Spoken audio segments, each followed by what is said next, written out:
Hey guys, welcome back to our AA lecture. So today's focus is going to be the revision of chapter number 12, which relates to reporting, That is section E, that is the last section of our AA syllabus. Now, when it comes to section E, we can expect two kinds of question in the paper.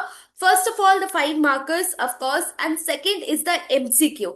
Now you need to have a very good basic, then only you will be able to solve MCQ. That is why today I have decided to work upon the basics. Now when it comes to the basics, let's go to the very first thing, guys. How many types of opinion do we have? How many types of opinion do we have, ma'am? First of all, either you can do an unmodified opinion or you can modify your opinion. Under modified opinion, what are the kinds of opinion that come into picture? Depending upon the Yes. So guys, there can be two situations when it comes to modification of opinion. That can happen due to the misstatement in the financial statement, and that can happen due to the lack of evidence. Now quickly answer me. If the misstatement is material but not pervasive, which opinion I shall give? Which opinion I should give? I should give a qualified opinion. If the misstatement is material as well as the pervasive, then which opinion I should give? I should give a adverse opinion. Now, when it comes to the lack of evidence, when the auditor does not have the evidence, there can be again two situations that the evidence is material but not pervasive. Which opinion I should give here? Which opinion I shall give here? I will be giving qualified opinion. Now the majority of student gets confused here. Ma'am, lack of evidence is equal to disclaimer. Wait. Lack of evidence is not always the disclaimer of opinion. You need to also see their pervasiveness. If it is not pervasive and the lack of evidence, you need to give a qualified opinion. If it is material and pervasive, we give a disclaimer of opinion. Now let's talk about the wording of opinions. When it comes to the qualified opinion, what wording do we have? That financial statements are true and fair except for inventory, except for PP. So the word except for comes into the picture when the qualified opinion is there. Now when it comes to adverse, what wordings do we have? We do not give any, the financial statements are not true and fair view. So we simply state, ma'am, they are not true and fair view. So that is the wording. That is the wording of adverse. When it comes to the lack of evidence and we want to give the disclaimer, because for the qualified we have except for, but when it comes to disclaimer of opinion, we do not express an opinion. We simply say we reviewed the engagement, but we do not say we audited it, because we do not provide any sort of opinion here. We do not express any opinion. Guys, am I clear with the different kinds of opinion that are there? Clear, quick revision. Very good. Now let's come to the contents of the report. That is the major worry, because majority of you are confused which para is compulsory, which para is additional, which para needs to come when. So let's do a quick revision about the contents of the report. The first, what is this known as? The first heading, guys. What is the first heading in the report? Independent Auditor's Report. What is it? The Independent Auditor's Report. So that is the title. Independent. Why independent? Because ma'am, the moment the auditor is biased or he is dependent on anybody, the report becomes useless.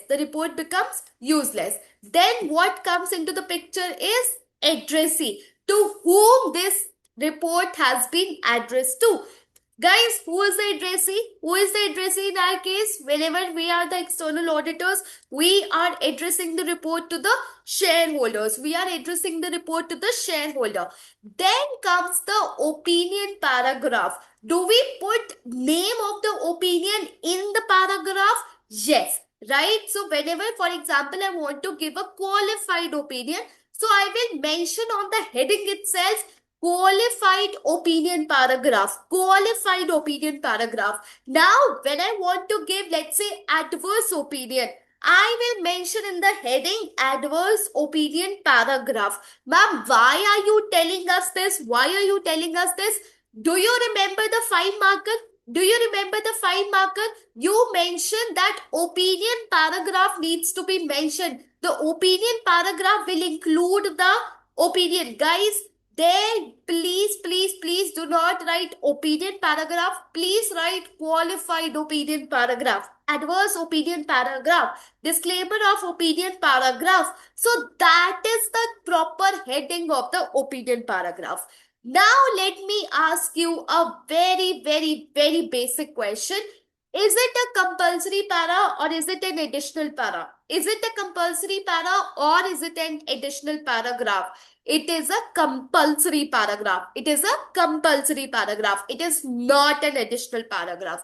So here you will be expressing your opinion, whatever opinion we have just studied. You will clearly tell me whether your opinion has been modified, unmodified.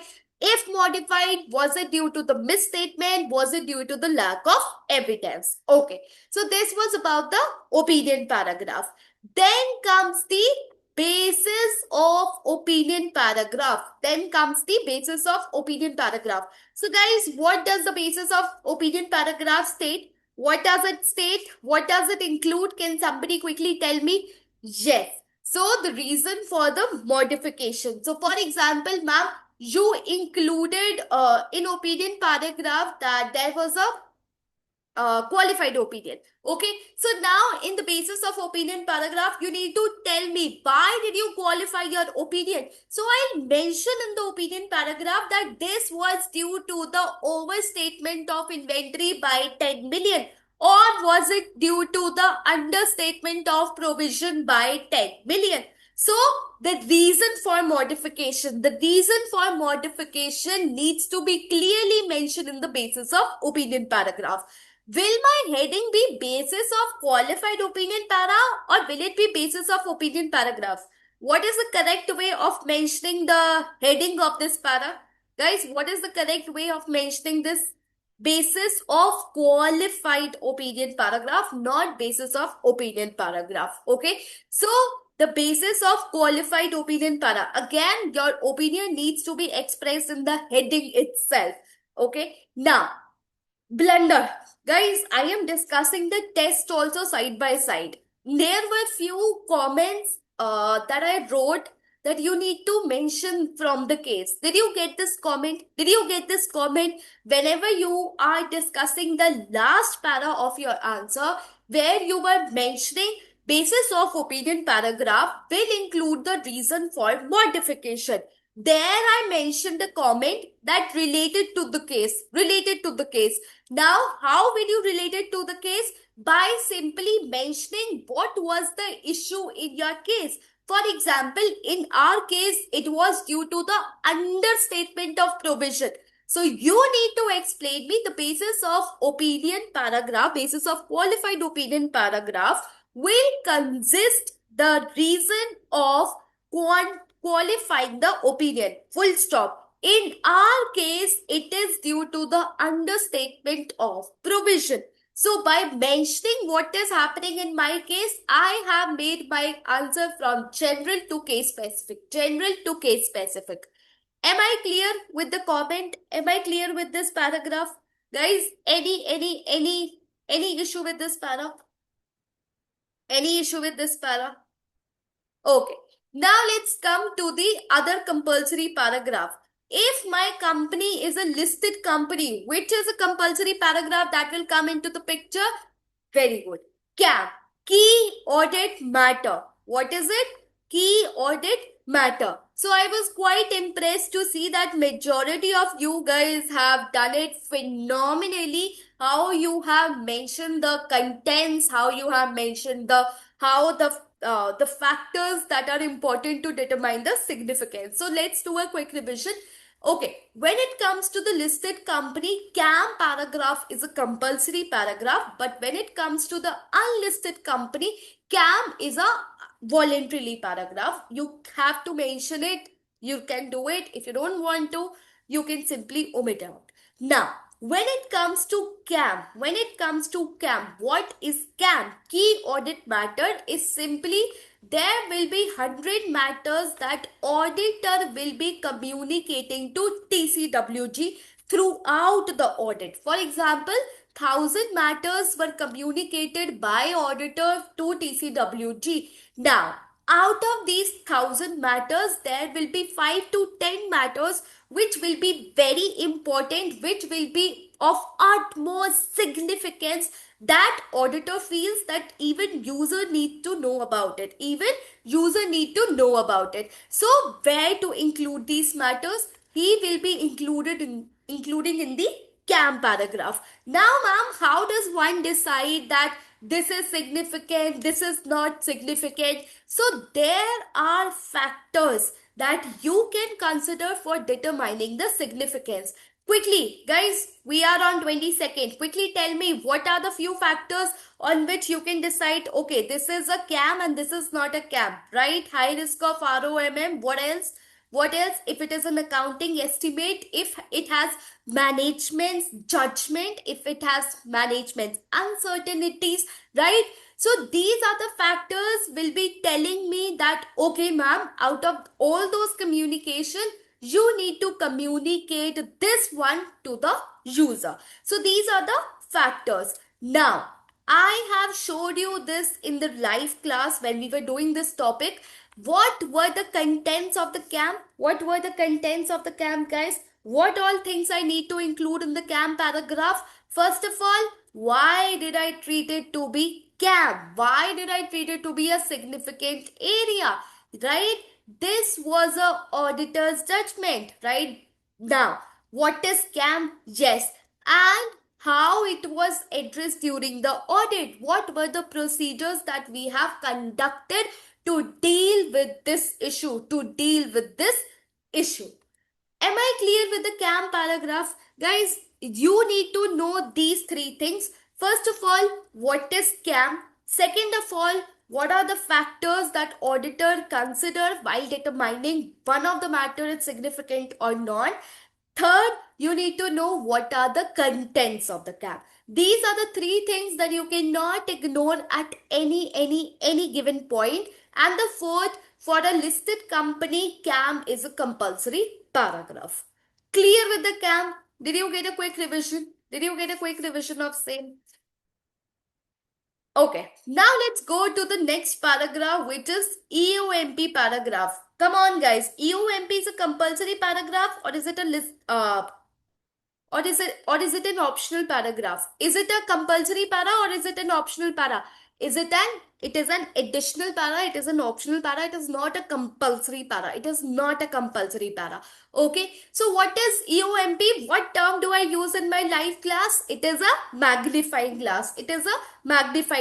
Why is it a magnifying glass? Because, ma'am, anything that has already been disclosed in the financial statement, we highlight for the user to pay attention to it. We highlight in the EOMP para so that the user can pay attention to that particular note, to that particular information. Now, quick questions. I need answers from everybody. Guys, please be attentive here. If a matter is immaterial, should I include in the UMP para? If the matter is immaterial? No, I don't have to include any immaterial material in the UMP para. Second of all, if the matter has not been adequately disclosed in the financial statement, can I go and put it in the CAM? Can I go and put it in the UMP? No. If the matter has already been there in the CAM or any other para, should I repeat it? In the EOMP if I've already mentioned it in the CAM? No, ma'am. Otherwise, it would lead to a lot of repetition, confusion, and the user will get overload of information by same facts only. You are not adding any value by adding more information in this paragraph. Okay. Now, when it comes to, okay, let me ask you this question. The financial statement has been prepared on the breakup basis. Where I should communicate this? Where I should communicate this? I should communicate this in EOMP para, right?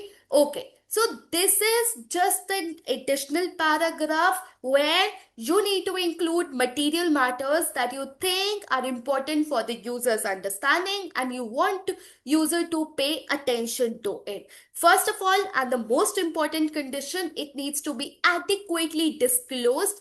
If the disclosures are incomplete or if there is any misstatement, you cannot mention that information in EOMP para. Clear? Guys, clear with the EOMP para? Will you remember any other question about it? Any other question about it? No. Okay. Now let's come to the another paragraph. Let me give you a quick. Okay. Tell me, other information paragraph is a additional para or is it a compulsory para? Let me see answers. Other information paragraph. Please listen to it very carefully. Other information paragraph is a compulsory or an optional paragraph. It's a compulsory paragraph. So what is other information paragraph? Ma'am, ISA 720. Auditor has the responsibility to read other information.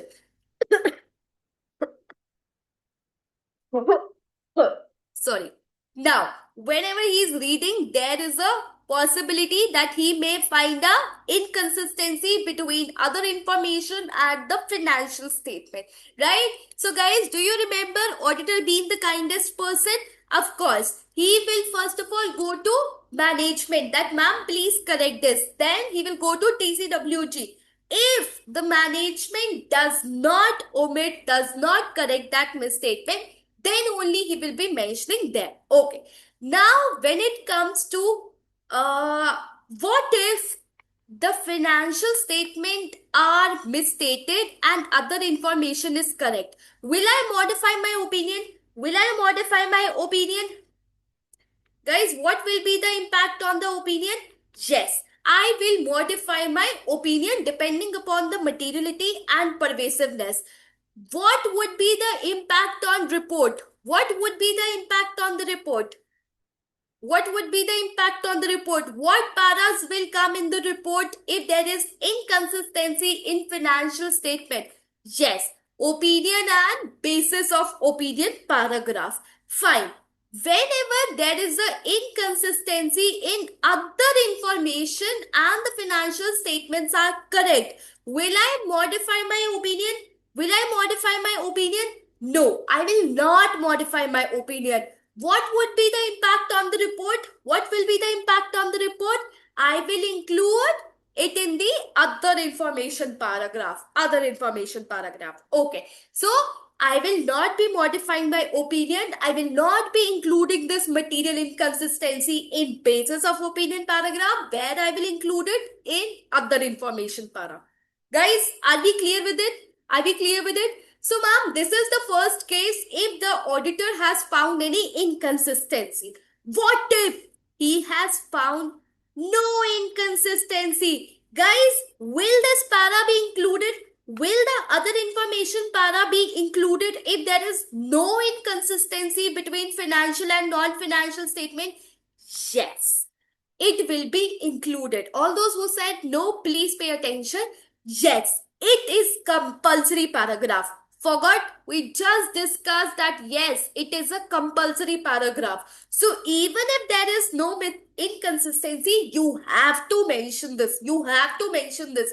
Ma'am, shall I leave this as a heading and leave the contents blank? Of course not. Okay. So what I will include in this particular paragraph, that we did not find any inconsistency. We did not find any inconsistency. Ma'am, why will you mention this? Because ma'am, if you don't mention this particular line, the user will assume you have not performed your duty. You have not performed your duty. So, to tell the user clearly that, oh, excuse me, we read it, we did not find anything, we will clearly highlight this statement in the other information paragraph. Okay. Also, we will mention that we are here to audit the financial statement, not the non-financial statement. We have expressed the opinion on the basis of financial statement and not on the other information. Guys, am I clear? Are we clear with other information paragraph? So what I need to know about other information paragraph? First of all, it is a compulsory paragraph. Second of all, even if there are no inconsistency, I have to include that paragraph. If there is inconsistency in other information, I need to highlight it in OI para. But if there is a inconsistency in financial statement, I need to modify my opinion. I need to modify my opinion. Are we clear? Are we clear with it? Are we clear with it?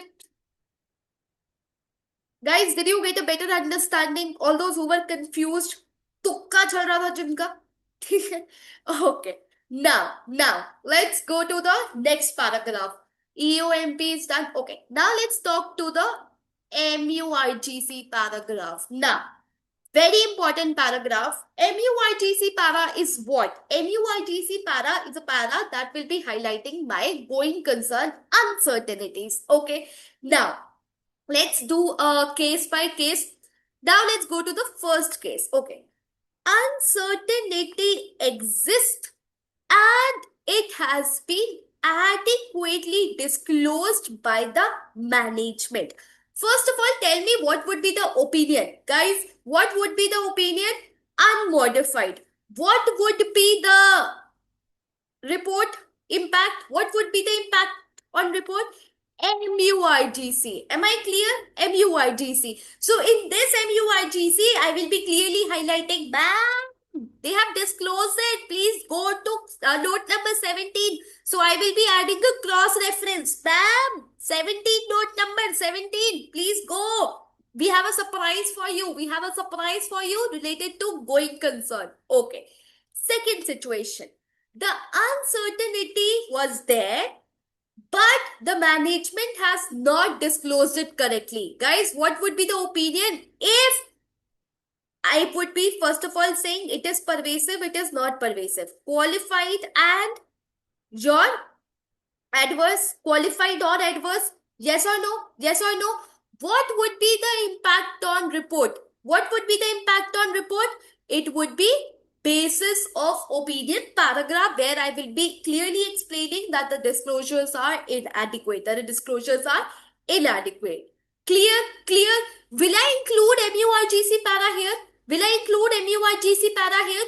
No, I will not include MUIGC para. Guys, please do not do this blunder. MUIGC para will not be included here at any cost. MUIGC para only comes into the picture if you have correctly disclosed the uncertainties, if you have clearly highlighted them in the financial statement and correctly disclosed, adequately disclosed. Okay. Now, third, the financial statement has been prepared on the breakup basis and the company has done it correctly. What would be the impact on opinion? What would be the impact on opinion? It would be unmodified. What would be the impact on report? It would be EOMP. It would be EOMP. There were few students who wrote MUIGC para. Guys, it is EOMP. In our test, it was different. But here, when the financial statements are prepared on breakup basis and they are correct, you need to highlight magnify glass for the user. Okay. Now, let's go to the fourth situation. Okay. The company was not going concern and the financial statement should have been prepared on the breakup basis. As of now, they have prepared it on the going concern basis. What would be the impact on opinion? What would be the impact on opinion? It would be adverse. It would be adverse. Why it would be adverse? Because ma'am, your whole financial statements have gone wrong. Of course, it is pervasive. Now here comes the twist. If somebody writes qualified / adverse here, will he get mark? Will he get a mark here? If he mentions, ma'am, qualified slash advanced depending upon pervasiveness, no, you will not get any mark here. You will get zero anda. Why? Because, ma'am, the financial statements, the whole, they are wrong. They are wrong. Of course, they are pervasive. It is impacting the substantial part of the financial statement. The whole financial statements are impacted. Of course, it is pervasive, right? While you give this slash answer, you are indicating examiner you don't know the concept. Okay. Now, what would be the impact on the report? What would be the impact on report? Guys, I need answer from everybody. Now, shall I start taking names? Guys, shall I start taking names? Will you then answer me? Okay. Basis of adverse opinion paragraph. Basis of adverse opinion paragraph, where you will be clearly mentioning why did you qualify your opinion by, why did you actually modify your opinion. Okay. Now, let's go to the next case. Fine. The assessment that the company gave you is for the 10 months instead of the 12 months. Instead of the 12 months, they have handed over you the 10-month forecast. What would be the opinion? What would be the opinion? Depending upon the pervasiveness, qualified or disclaimer. Report, it would be basis of opinion paragraph. Guys, are we clear with the cases of going concern? Are we clear with the cases of going concern? Any doubts? Any doubts? All those who wrote EOMP, MUIGC, confusion in the paper, are you clear with your answers now? Any doubts? I am giving you 2 minutes. Okay. Going concern assessment says that you have to prepare a forecast of 12 months. Do you know this? That assessment is done for the next 12 months. Okay. I'll ask you one more question. Thanks for reminding me. Okay, next 12 months. The company has given you only 10 months. So what is it? Is it a misstatement or is it a lack of evidence? It is a lack of evidence. Lack of evidence has two categories, either qualified or disclaimer, depending upon the pervasiveness. Okay. Now are you clear? Now, guys, here is a question. Till then, I'll drink water. This 12 month is from auditor report date or for the year end? Is it from the year end or is it from the date of auditor's report?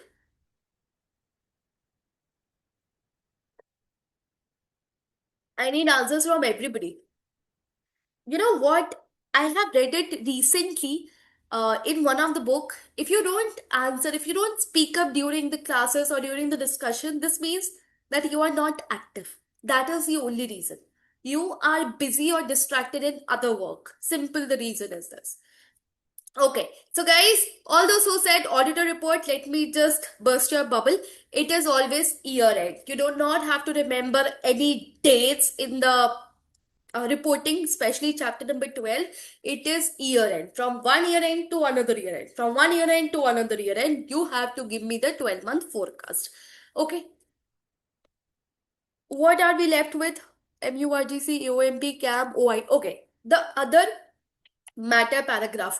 Tell me quickly, is it a compulsory para or is it an additional para? Guys, OMP, other matter paragraph, other matter paragraph. I am not saying other information paragraph. I am saying other matter paragraph. It is an additional paragraph. When it comes to the additional paragraph, ma'am, what is included in this particular your para is simply if the auditor wants to communicate any additional thing to the user. For example, ma'am, we were not the auditor last year. Ma'am, we wanted to resign, but we couldn't because of the laws and regulations. Okay. So, additional communication that auditor wants to do with their user, that is highlighted in the other matter paragraph. That is highlighted in other matter paragraph. Okay. Then comes the not so important paragraphs is responsibility of management and auditor. Then comes the signature. Then comes the address. Then comes the date. Clear? Clear? Are we clear with the contents? Okay. Now let me give you few insights. When there is a disclaimer of opinion paragraph, will CAM paragraph be included?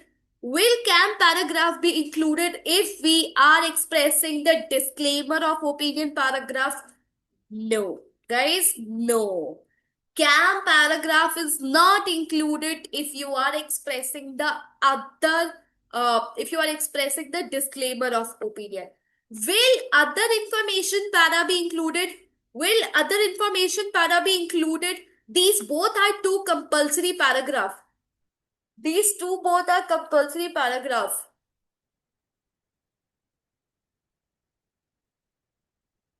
Both of these paras are not included if you are giving a disclaimer of opinion. Fine. Now, guys, did we leave anything? Anything that I left? I guess this is what I remember. Anything? Okay, let's quickly flip through the pages.